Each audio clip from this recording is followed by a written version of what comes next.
नमस्कार, उत्तराखंड समाचार में आपका स्वागत है। मैं व्याख्या चंदोला। सबसे पहले मुख्य समाचार। प्रदेश विधानसभा में वित्त वर्ष 2025-26 के लिए बजट पेश। 1 लाख करोड़ से अधिक का प्रावधान। नवाचार और आत्मनिर्भर उत्तराखंड पर जोर।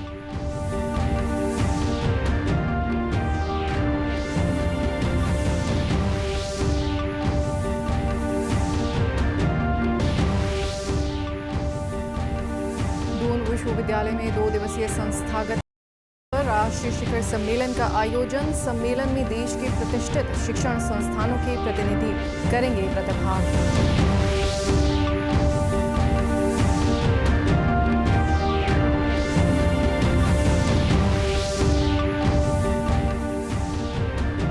और प्रदेश में मौसम ने ली एक बार फिर करवट। उच्च हिमालयी क्षेत्रों में बर्फबारी तो निचले इलाकों में हल्की बारिश। तापमान में गिरावट।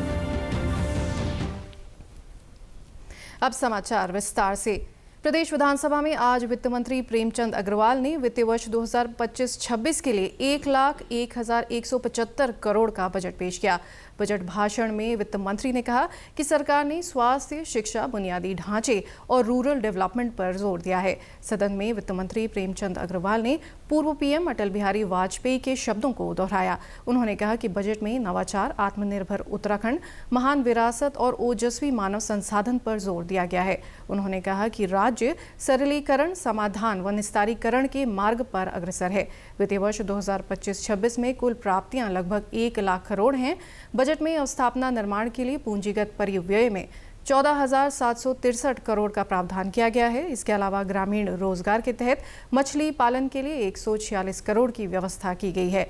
इसके अलावा स्टार्टअप वेंचर के लिए 20 करोड़ और प्रवासी उत्तराखंड परिषद के लिए 1 करोड़ की व्यवस्था की गई है। स्मार्ट सिटी के अंतर्गत इलेक्ट्रिक बसों के संचालन के लिए 6.5 करोड़ रुपए का प्रावधान किया गया है। इस संबंध में वित्त मंत्री प्रेमचंद अग्रवाल से बात की डीडी न्यूज संवाददाता अवधेश नौटियाल ने। वित्त मंत्री प्रेमचंद अग्रवाल ने बजट टेबल कर दिया। धामी सरकार का ये चौथा बजट है। क्या खासियत है इस बजट की, हम जानेंगे वित्त मंत्री प्रेमचंद अग्रवाल जी से। सर, शुभकामनाएं आपको। सर, किस तरह का बजट है? देखिए, बजट पेश कर दिया गया है। पिछले वर्ष के मुकाबले इस बार हमने 1,01,000 करोड़ से ज़्यादा का बजट प्रस्तुत किया है। ये हमारे प्रदेश और प्रदेशवासियों के हित का बजट है। और आप देखिए, जैसे हमने एक ज्ञान शब्द का उच्चारण किया था, इसमें नमो शब्द का उच्चारण किया है। यानी कि पूरे उत्तराखंड के लिए हमने ये सर्वांगीण विकास के लिए बजट दिया है। इसमें सभी क्षेत्रों को, सभी वर्गों को उनके लिए प्रोविज़न किया है। कुछ नवाचार के लिए भी हमने प्रोविज़न किए हैं। यानी कि सबका साथ, सबका विकास, सबका विश्वास और सबके प्रयास के मूल मंत्र के साथ हमने अपना आज बजट प्रस्तुत किया है। सर, महिलाओं युवाओं पे खास फोकस आपने दिया इस बार। नहीं, मैंने कहा ना कि हम लोग ज्ञान, जी फॉर गरीब, वाई फॉर युवा, ए फॉर अन्नदाता यानी किसान, एन फॉर नारी। तो 4 स्तंभों के लिए माननीय प्रधानमंत्री जी ने कहा था कि जो इनके विकास की बात करेगा, यानी कि यदि विकास हो जाएगा तो प्रदेश या देश का अपने आप ही विकास हो जाएगा। तो उसमें हमने फोकस किया है। हमने नमो एक नया एक शब्द यहाँ पे अपने बजट में दिया है। उसके माध्यम से, हालांकि मेरे विपक्षी साथी कहीं विषय को घुमा रहे थे, लेकिन नमो यदि हम कहें कि समझने वाले का इशारा ही काफ़ी। नमो का मतलब नरेंद्र मोदी जी भी हैं, उन्हीं की प्रेरणा से हम लोग बजट प्रस्तुत कर रहे हैं। सर, नई सड़कों का जाल बिछाने की बात भी आपने उत्तराखंड में कही है। मैंने इंफ्रास्ट्रक्चर के लिए, पूंजीगत व्यय के लिए हमने पूरी तरह से इसमें फोकस किया है। और चाहे पुल हों, चाहे सड़कें हों या अन्य हमारे इंफ्रास्ट्रक्चर हों, उनके पूंजीगत व्यय के लिए अच्छा बजट हमने इसमें दिया है।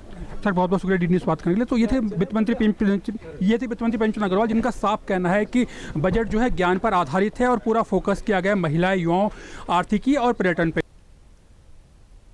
दिल्ली के रामलीला मैदान में आयोजित शपथ ग्रहण समारोह में शालीमार बाग से विधायक रेखा गुप्ता ने आज दिल्ली के मुख्यमंत्री पद की शपथ ली। उपराज्यपाल वीके सक्सेना ने उन्हें शपथ दिलाई। समारोह में प्रधानमंत्री नरेंद्र मोदी, केंद्रीय गृह मंत्री अमित शाह, रक्षा मंत्री राजनाथ सिंह के अलावा बीजेपी शासित 21 राज्यों के सीएम, डिप्टी सीएम भी मौजूद रहे। वहीं दिल्ली की मुख्यमंत्री रेखा गुप्ता के द्वारा सीएम पद की शपथ लेने पर उत्तराखंड के मुख्यमंत्री पुष्कर सिंह धामी ने रेखा गुप्ता को बधाई दी है। साथ ही मुख्यमंत्री ने कहा कि जो वादे दिल्ली में भारतीय जनता पार्टी के द्वारा जनता से किए गए हैं, उन वादों को रेखा गुप्ता पूरा करेंगी। मैं रेखा गुप्ता जी को बहुत बधाई देता हूं दिल्ली के मुख्यमंत्री के रूप में। और हमारी बहुत अनुभवी और लंबे समय से, मैंने व्यक्तिगत रूप से भी हमने साथ में काम किया है। हम लोग युवा मोर्चा में भी साथी थे और उनके चुनाव के दौरान भी मैं उनके चुनाव क्षेत्र में भी गया था।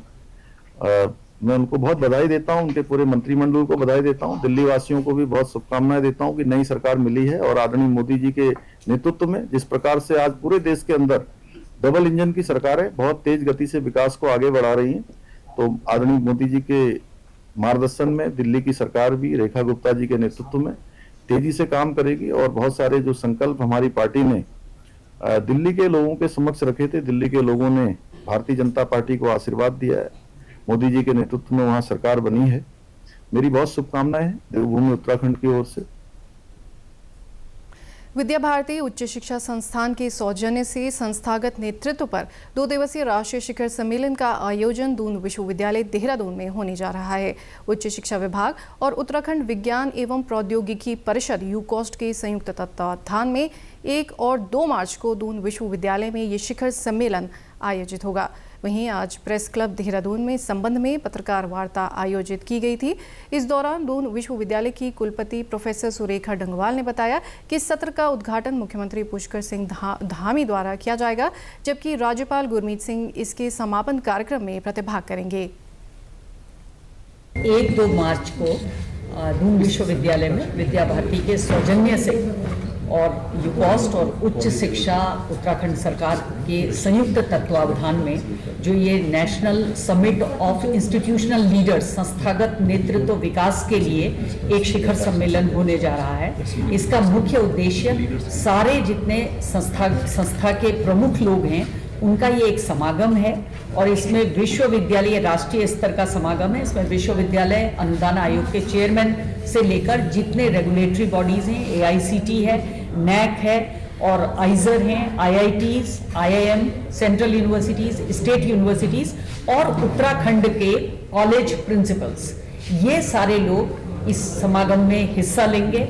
बहुत वरिष्ठ वैज्ञानिक इस समागम में हिस्सा लेंगे और बाहर से भी जो हमारे लोग हैं जिन्होंने भारत के गौरव को बढ़ाया वो इस समागम में पार्टिसिपेट करने वाले हैं और ये पूरी तरीके से NEP 2020 का एक रूट लेवल पे, ग्रास रूट लेवल पे कैसे इम्प्लीमेंटेशन हो उसको तय करेगा।